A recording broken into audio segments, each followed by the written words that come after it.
last presenter is Greg Leo, Friends of Historic Butteville. Good morning, Greg. Good morning. Thank you, Commissioner Carlson. Members of the Marion County Commission, for the record, my name is Greg Leo. I live at 9318 Champoeg Road in a farm that I have named Wolf Meeting Farm. So the Wolf Meetings, to me, are a very personal thing because I live here in the neighborhood. Basically, what we are celebrating today, and it happened on a Tuesday, May 2nd, 1843, 175 years ago, is the creation of the Provisional Government of Oregon. This was the first government, really the first American-style government on the West Coast, on the Pacific Coast. The reasons for these meetings, and there was a series of them, about 4 of them, was in theory to organize or a campaign to control wolves, bears, panthers, and other predators on the new livestock that was now coming into this part of Oregon. But this was not really the reason. It was found as a reason to gather people together because it was an amazing practical problem that the settlers had. But there was a number of other problems that Oregonians at that point faced that they didn't have a solution for. And just to kind of give a context here, at the March 6th Wolf meeting, they determined that they would pay 50 cents for a small wolf, $1.50 for a lynx, $2 for a bear, $3 for a large wolf, and $5 for a panther. By panther, I think they mean cougar. The continuity of government issues spans this 175-year period. Oregon paid a bounty on wolves as late as 1947. To this very day, we have a Marion County trapper who takes care of animals which would attack people or livestock. So the purpose of government really was to protect people and property. The purpose of the Marion County government today is the same. So this wonderful continuity of self-government, where people came, these trappers had been all over the Intermountain West. They'd been to every river system. They'd seen all the beautiful bottomland across the West trapping the beaver. And this is the place they settled. And they settled here partly because the Hudson's Bay Company had found this sandy beach. They had a navigation really on the Willamette River. They had a low bank. They didn't have to fight through the brush to get the bateau, which was the canoe they used to travel up and down the river. And for that reason, the Hudson's Bay Company created the warehouse here. Champoeg is commonly, that's probably the best pronunciation. As a kid, I always knew it as Champoeg. That's what most kids call it.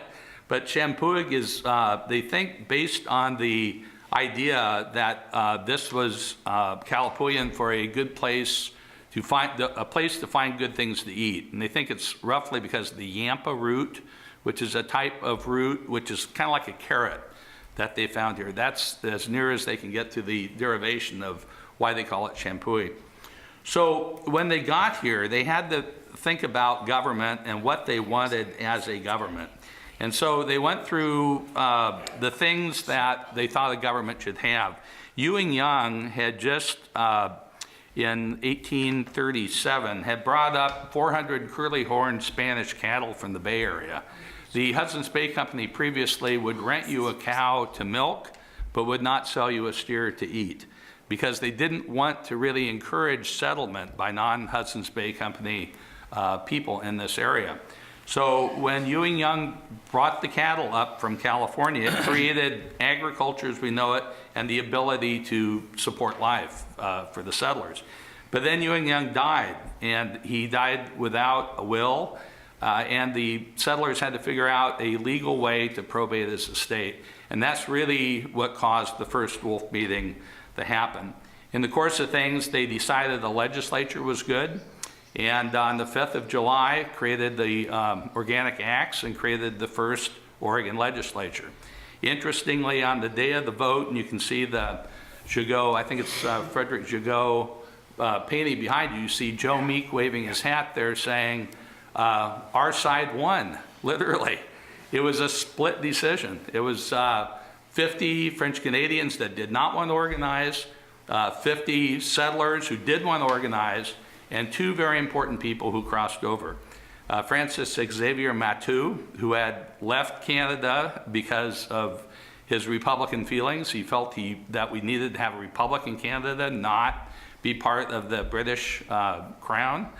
And Etienne Lucier, who was the first farmer in the Willamette Valley. They crossed over because of freedom. They came here to be free, to not be part of the British Empire, and they crossed over at the critical vote, and we won by 2 votes. So that's what's happened 175 years ago today. And it created the first government in Oregon. It created the first county, really, it's July 5th, because after they declared the provisional government, they had a patriotic celebration on the 4th, and the day after is when they determined the 4 counties. And of course, the original county is our Marion County, or Champoeg County. So we celebrate a great event today, really an event about self-government, about free people associating together to create the means of supporting and protecting life, the means of having agriculture, a fair system of laws that apply equally, and really all of the values that I think Oregonians hold dear. And I will just say finally that if people see Oregonians as being kind of cussedly independent, it's because our DNA is rooted in people who were irascible and survived and got here. And once they got here, they decided to be free and independent Americans. And that's what we celebrate here at Champoeg today. Thank you, and I'm happy to answer any questions. Thank you, Greg. Thank you for your service too on the Public Safety Coordinating Council and our steering committee and Sheriff's Citizen Advisory Committee. You do a great service for Marion County. Thank you. I would say Todd Bay, our Marion County deputy, walks in the same shoes as Joe Meek. Thank you.